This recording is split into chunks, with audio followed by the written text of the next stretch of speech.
This is a rather serious angle of Brook's character that I'm not sure Oda's going to touch upon, but it is something I've been thinking about the past couple of days, and it's just fascinating to me. What if Brook ever found out who killed the Rumbar crew and was able to even confront that individual or the individuals responsible? It was 50 years ago, and they've never mentioned directly which pirate crew it was. All they said was that the crew used poison weapons. Maybe they recognized who the crew was. Maybe the crew that attacked them ambushed them, so they didn't even really get a chance to see who they were.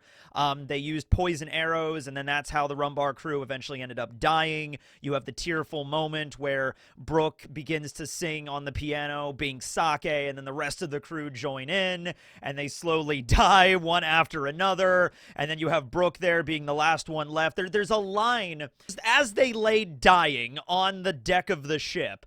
One of them just kind of looks over at Brook and is like, "Hey, Brook, you ate the Yomi Yomi no Mi. Does that mean you get to come back? Like, how does this work?" And Brook's like, "I don't know. I've never died before, so I couldn't tell you," right? And it's like, okay, well, if you do come back, we should probably do something for Laboon. And they all start thinking about Laboon. And it's like, oh, our little whale buddy that we left at the Twin Capes. He's going to be all alone. He's going to be waiting for us for maybe hundreds of years. I don't know how long whales live. I don't know. It's probably a long time. So they start singing Bing Sake. They start slowly dying until Brook is the only one left. It goes down from a quartet, trio, duet, solo. And then Brook himself falls on the deck of the ship and dies, succumbing to his injuries and the poison.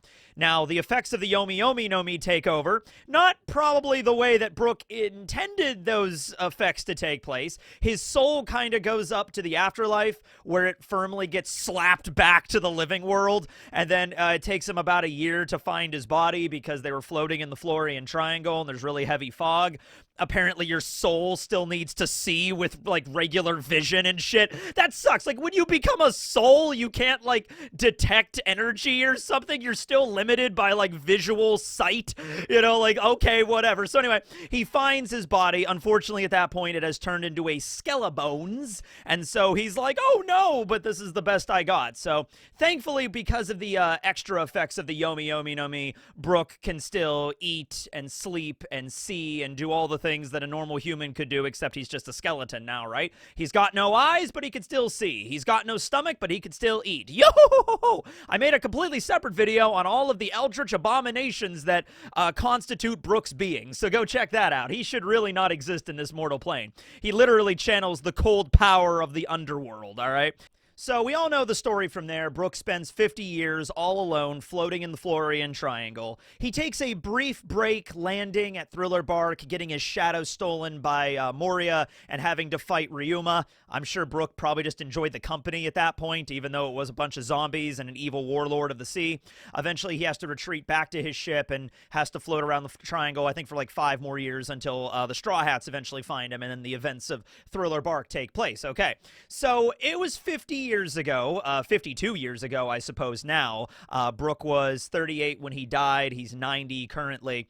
And the people responsible, they might not be relevant to the story. Oda might not have had anything in mind for them. He might have just been like, oh yeah, I mean, the Grand Line is really dangerous. It would have been more dangerous back then. There's a lot of pirate crews out there that don't exactly play fair.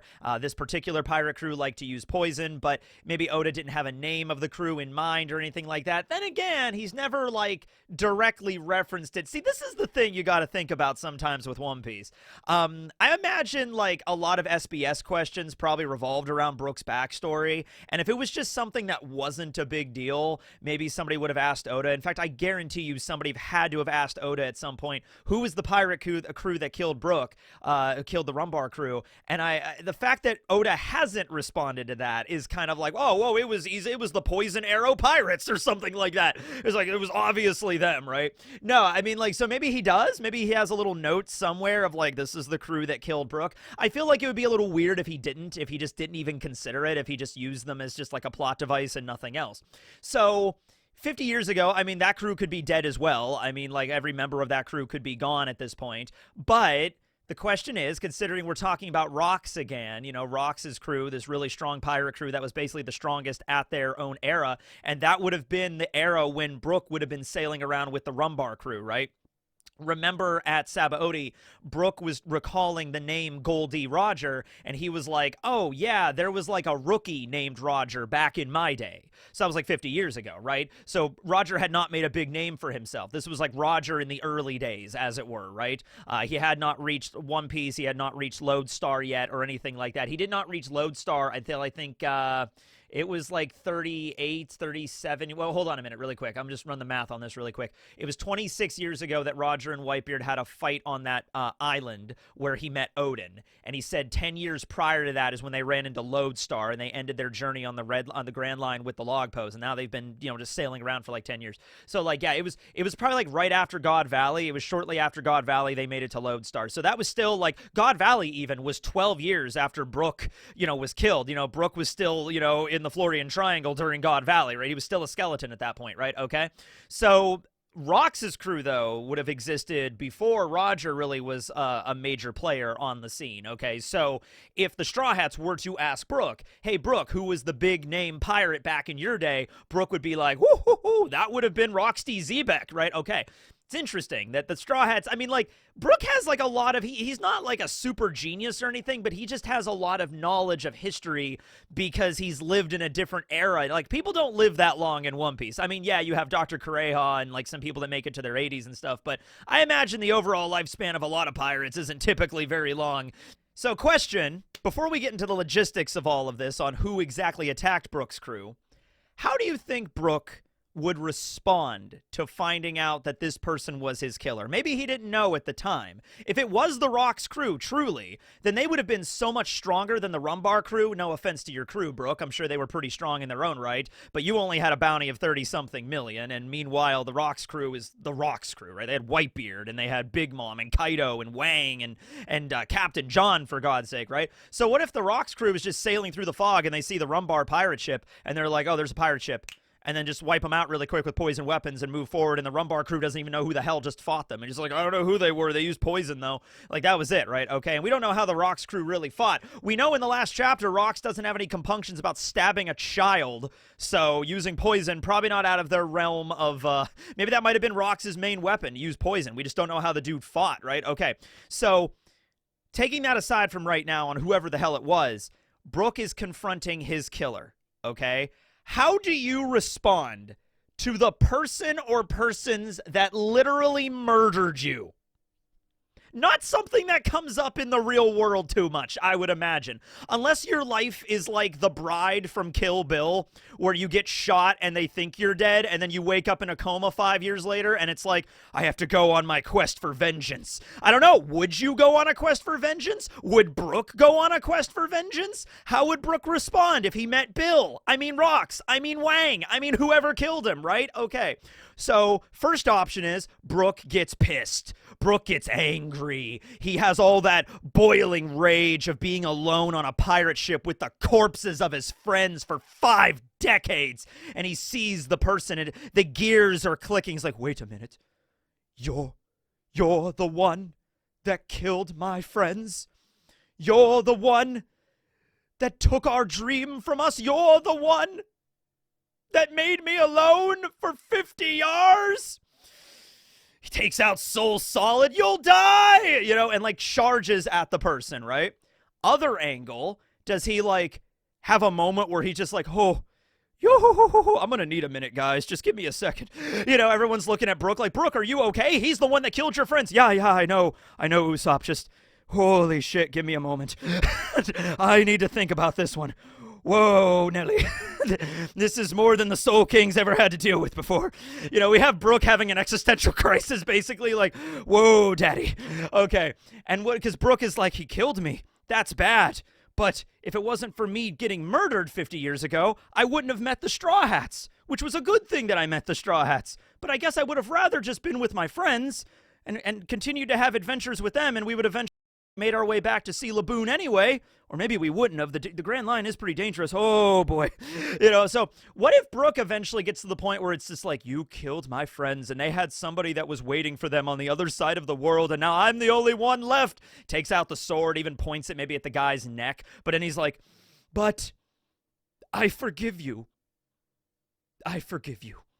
Because now I've met my friends here, the Straw Hats, and we've had plenty of adventures, and I had to deal with 50 years of hell. But I eventually found the meaning of life again, or some bullshit like that. I don't know. Other angle is, what if they find the person or persons responsible, but they're like frail and old? Like, what if it is Wang Ji that killed the Rumbar crew? Because we don't know much about Wang yet, right? So let's assume the Straw Hats finally find Wang. But Wang isn't doing so hot, right? Like, he just got defeated by Blackbeard at Hachinosu a few years ago. And so what if Wang Ji is like this 97-old, like, geriatric, living in a retirement home, all emaciated. He's all covered in battle wounds and stuff. And he's like hooked up to like a respirator or something. And then the Straw Hats find out, like, there's a member of the Rocks crew that used poison weapons, and he was over there on that island. And Brook's like, wait a minute, Rocks crew, poison weaponry. And then maybe Brook flashes back. Maybe he repressed the memory. Maybe he doesn't want to think about it too often. I can imagine he wouldn't, right? It is the day his whole life went to shit, right? So flashback, maybe Brook recalls in the fog, he sees the Jolly Roger of the Rocks pirate crew, the skull, the flaming skull, and just like, it was him. And so they go and they talk to him. He's like, were you the one that used poison weapons? And then like Wang is like all hooked up to all this medical equipment, and he's like, yes. It's like, did you kill the Rumbar pirates? I don't know. We've killed a lot of pirate crews back in the day. What was their Jolly Roger? And like they show them the Rumbar Jolly Roger, or they show them a picture of like Brook's wanted poster from back in the day or something. And then Wang is like, oh yeah, they were singing in the fog. We attacked them from behind and pelted their ship with poison arrows. Yeah, that was us. Mostly me, actually. And then Wang Ji is just like, and then Brook is like, but he's also this frail old man. Now, if it was William then pops in and just kills Wang immediately. He's like, oh, gotcha. And then leaves, walks out scene. But if it was Brook, what is like, Brook's like, you killed my crew. Oh, man. I have to take a piss. Bring me my chamber pot. I can't even take my own piss anymore. And Brook's like, oh man, this is depressing. This is depressing. I might be 90 years old, but at least I can walk around. Actually, I'm kind of invulnerable. Honestly, I've been kind of given superpowers by dying. And honestly, by becoming a skeleton, I could kind of harness powers that I never thought. I'm immune to lightning now. Like Brook actually got some cool resistances from becoming a skeleton, right? So maybe Brook would be like, well, he did kill all my friends. But I think he's suffered enough. He got his ass kicked by Blackbeard, and now he's living in a retirement home, and he's going to die probably any minute now anyway. Can't even take a piss by himself, so, yeah, I think we're just gonna, how about we just leave him alone? Yo! Like, it's just me sitting there, like, how would, and I'm bringing these up a lot as, like, jokes and things like that. I don't know if Oda would go that much of a crisis with it with Brook, or if he would even address this situation at all. But it's something interesting, because Brook is always a very fun-loving, jokey kind of character, right? Despite the fact he's lived for 50 years. I mean, he kind of had to have his own sense of humor after 50 years floating in the Florian Triangle, right? He kind of went a little insane being alone that long. I mean, I'm sure he was, talking to his friends' skulls, like Tom Hanks in Castaway a little bit with Wilson. He's like, hello there, Wilson. How are you doing today? I'm doing great, Brook. How you been? Oh, I'm doing great. Just 90-degree angles. You know how it goes. Or 45-degree angles. You know how it is. Wow, that's crazy, Brook. That's awesome. So, you realize you're kind of going insane, right? Woo-hoo-hoo. I realize that every single day, Wilson. Okay, just wanted to make sure. Just like, yeah, that was kind of the shit going on there. So Brook might have like some like, well, that was me. Okay. How do I treat, like, it also might come down to the whole vengeance, revenge thing. Like, killing the killer of the Rumbar crew isn't going to bring him back. Although you could say that maybe the souls of the Rumbar pirates will now rest easy. Who knows? And let's add to this, though. Let's say it was Rox. And Rox is in, like, his 80s right now. Let's say he's not dead, right? Like, we don't know what happened to him. We assume he's dead, but he might not be dead because it's One Piece. Or there might be some other connection to Blackbeard or something like that.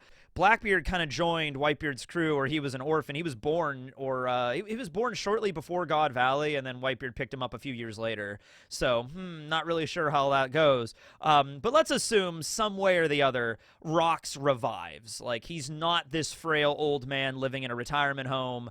He actually is able to fight, whether that be in his original form, or he's a cyborg version of Rox, or he's a possessed, he's possessed Blackbeard or something like that. Rox comes back, and he's strong, and he's powerful, and he can fight, right? And then at that point, Brook learns that it was him that actually killed his crew, but now he's a serious threat that the Straw Hats have to deal with. I think at that point, Brook would be like, that way we could have a moment where Brook goes like full in 100% to go fight to defend the Straw Hats and help beat the enemy. And then we could even have a moment where he's facing down Rox and he has the sword at his throat, and like Brook's the one that has to get the coup de grace here. He has to get the the finishing blow because of everything he did to him. And it's just like, oh, what badass one-liners could Brook say as he just slowly, like Rox is on the ground defeated by this epic battle, and then it's just Brook and him. It's like that scene at the end of Age of Ultron where like Ultron is like limping away in the robot body, and then Vision comes down and they have that conversation, and it's a really interesting conversation. So it's just Brook and the killer of his crew, and just be like, your reign of terror has lasted long enough. Your era ended long ago. Or he's like, yo ho ho ho. Yo, you killed me. What? I don't even know who you are. You will. Just like, there you go. I don't know. All the movie references that you could make at that moment, let me know down below. Now, let's say it isn't the Rox crew, okay? Let's say it was another crew. But even so, even if it wasn't the Rox crew, it could still be a pirate crew that could still be around. I think this would make more sense. Well, maybe the people on the crew are still around. Like, look at Scopper Gabon, right? He's retired, but he's still really tough as nails. There's other pirates like Rayleigh that also retired, and they're just like gambling and hanging out with Shockey at the bar for most of the time. Hanging out, is like what Rayleigh and Shockey are getting up to, right? Okay.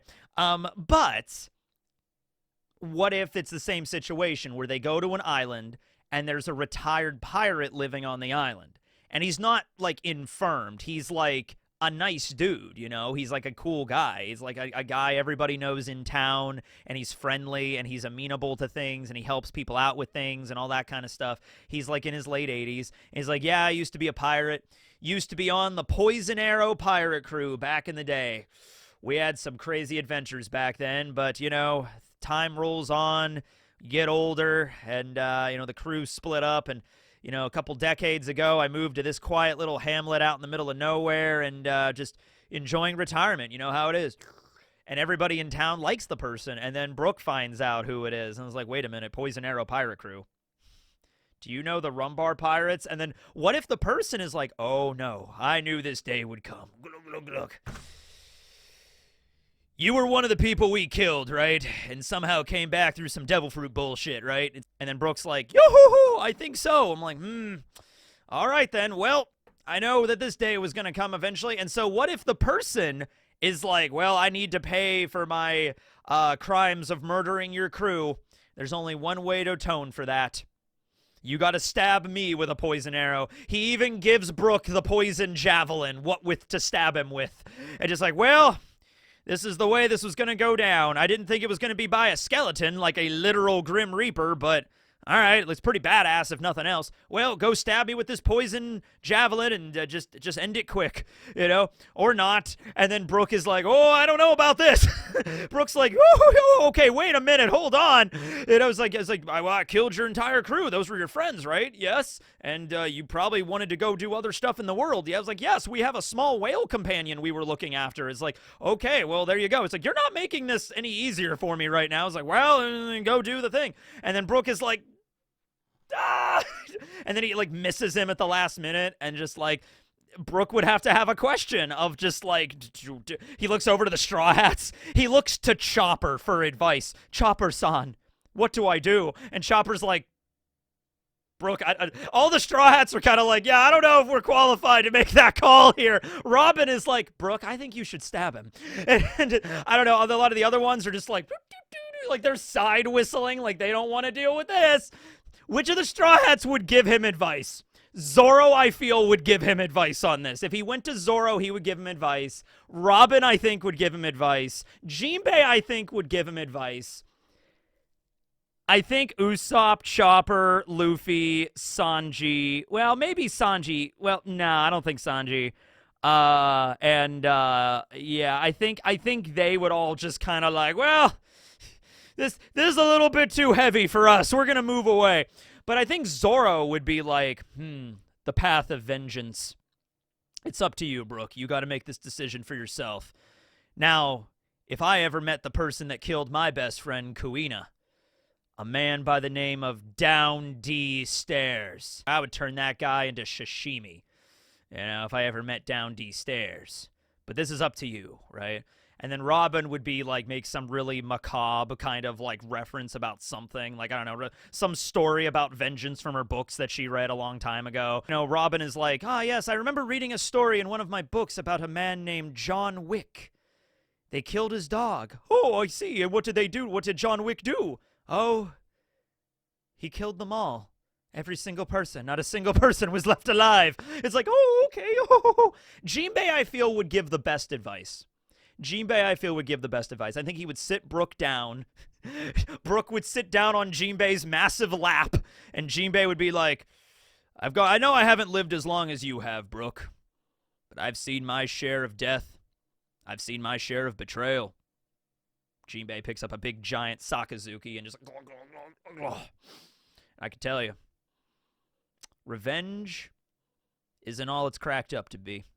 This man right here, he might have killed your crew, and he seems to have atoned for that.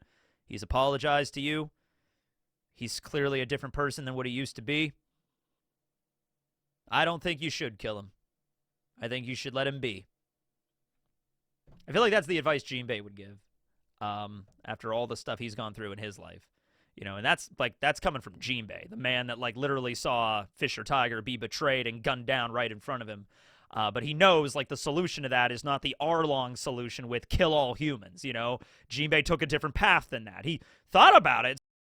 He considered it. Even Fisher Tiger thought about Arlong's perspective a little bit. Like, maybe Arlong does have the right angle. You know what I mean? But, yeah, I don't think Jinbei would eventually... I don't think revenge is... I don't think it's going to work. I don't think it's going to work in this situation. I don't know, right? So whether or not it was the Rock's crew or it was a completely different crew... how would Brook respond to meeting his friends' killers? His friends that all had lives, that all wanted to go back and see Laboon someday, and now the only one that's going to make it is Brook. But Brook also has a lot of friends right now, but he also suffered for 50 years to get there. This is a complicated one, right? It's like, it's multifaceted for this. But anyway... that's the video. Just wanted to go into that little existential discussion today about Brook's character. Not sure if Oda's ever going to go that direction with it, but I think it would be very interesting for characterization and development of Brook to like explore that. We'll see. It's the final saga. Anything can happen. Anyway, thanks for watching, everybody. This will be Techig signing out. Wilson says bye. See ya, everybody.